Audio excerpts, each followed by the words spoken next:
down, and he was here to take his dad to treatment in LA on Wednesday. In the morning of Wednesday, he fell down, and the short and the long is that he became unconscious, not from the fall, but from having fluid on his brain. And the surgeon we talked to we were at Ventura Hospital, they moved him, and they said, the surgeon said he would have an 80% chance of dying on the table. And up till then, and I still thought maybe if I could have asked him, he would say, well, do it, let's take the chance, you know, maybe I'll live another 3 days, whatever. That is how it was. But I do a lot in 3 days. I couldn't bear that. And I went and asked him, and by then he was partially lame on the right side or left side. And he could still do a little nodding and squeezing of a hand. And I bent over and I asked him, Richard, would you like to go home? And we both meant home didn't just mean this house. And finally, he said yes. And 2 days later, he was dead. So it was a very close call. However, there's much more. There's much more. Surely. I just have to move my legs a little bit because it's heavy. So that makes me lighter. So then, of course, we called the kids, and they all drove all night and did what they could to be here. And we had a meeting with the doctors the next morning, and everything was decided. We got a hospital bed. We got him back home. The hospital bed was in our bedroom, and we scooted over our marital bed, and so I was in there with him. And all the kids was here. You would have thought we had a sleepover with a whole public school, 3rd grade or something. People were sleeping everywhere, eating everywhere, sharing bathrooms. And one night I came in when Richard was still in the hospital bed, and our bed is very small, it's like a 1.5 size. And my 18-year-old grandson was laying there, and I said, DJ, are you sleeping with me tonight? Yeah. Scoot over. And the little 7-year-old, Nick's youngest, who had a very special relationship with Richard for some reason, and they used to play Billy Goat Gruff all the time, like with their heads from when she was younger, like you go like this and you see who wins. And she usually won when they were on their knees and like this, like a goat. And then she went in and told him before he died, Fafa, remember that one time where you won? I just feel sorry for you, so I let you win. And many other stories, of course, millions of stories. Everybody was in and out for 36 hours, telling him stories and being with him, and the whole thing. And at some point, Doug, his youngest son, who had basically been sitting staring at him the whole time, was the one who noticed that the breath got more shallow, and ushered us all in there, and then by then he was on morphine and different things, and it went very fast. We asked him one time if he wanted more, and he could hear everything that went on, he just couldn't communicate, and at that time I wasn't even sure. He said, no, let me have another couple of days, you know, but he said yes, and we all knew that that meant he was ready to go if he asked for more morphine. And that was when mostly Nick, but Jan too, fell apart, realizing that they had been ready to let him go for a long time, but he was letting them go now. It's like, okay, goodbye, sons. I need to move on. And that was really hard, especially for Nick. And we, you know, it was hard for different of us at different times. And I held up really well, and we all were in there, and from the time Doug called us in, it was 10 minutes or less till he was gone. His breath got more and more shallow.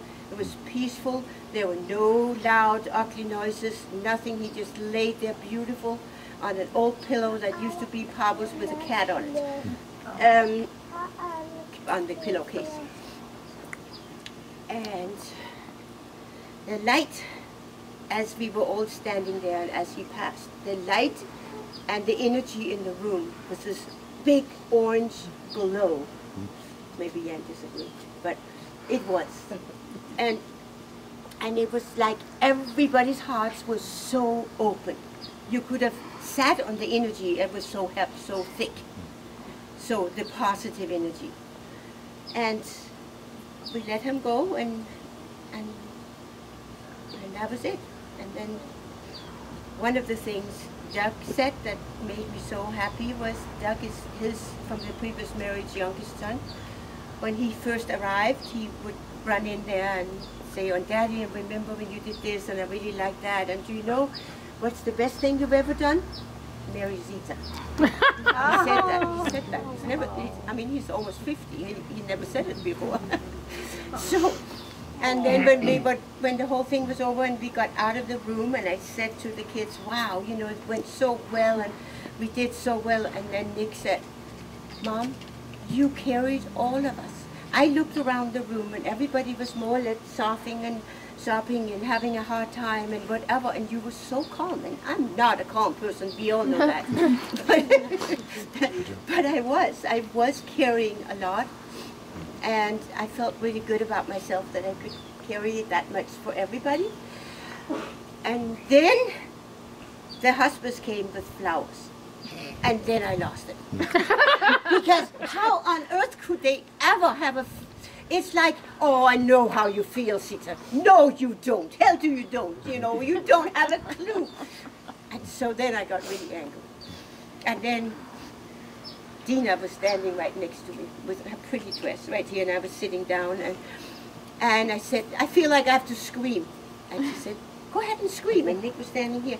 "If you need to scream," but I can't scream, what about the kids? They might be worried, they might scream. And then I did these, I don't know, very primal screams. Primal screams. and like, I don't know, 3 to 6, I can't remember, I didn't count them. And then I started sobbing like mad. And you know, the kind of sobbing where everything comes out from all the open places in your face. And they were all over Dina's dress. And she didn't even move over. She's not even listening. And I haven't really lost it since. That was the only time I really truly lost it. The rest of the time, yeah, I cry, yeah, I kick my legs, yeah, I laugh and scream and run, and I do all the things, but not in a bad way, only to move on. And I'm very good at like using my body to let things come through, go through, get rid of them. I mean, I can even feel myself. It helps to just not stand still. And then he was gone. And now he's in a basket. He's in the basket. He is in a basket with a whole crocheted little thing on top of him. He is. And Doug is going to make him a beautiful little box because he's a wood person. Carver, what? Cabinet maker. And that was my story. And did I forget something here? Important? I don't think so. Anyone else?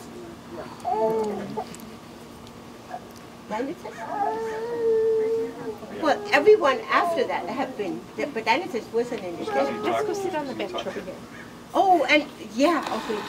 And here's what I forgot.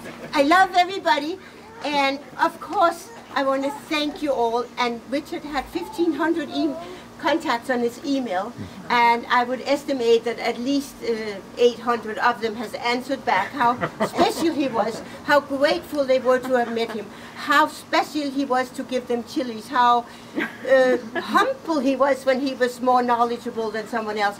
How, I mean, I can't say all the different words. I wish I could remember them because many of them were so special. And I'm going to, of course, read all those emails again, and I thank everybody for them, whoever did them. And I think he was special, too. And our relationship was very up and very down, and I wouldn't have it any other way. So there. All right. You're welcome.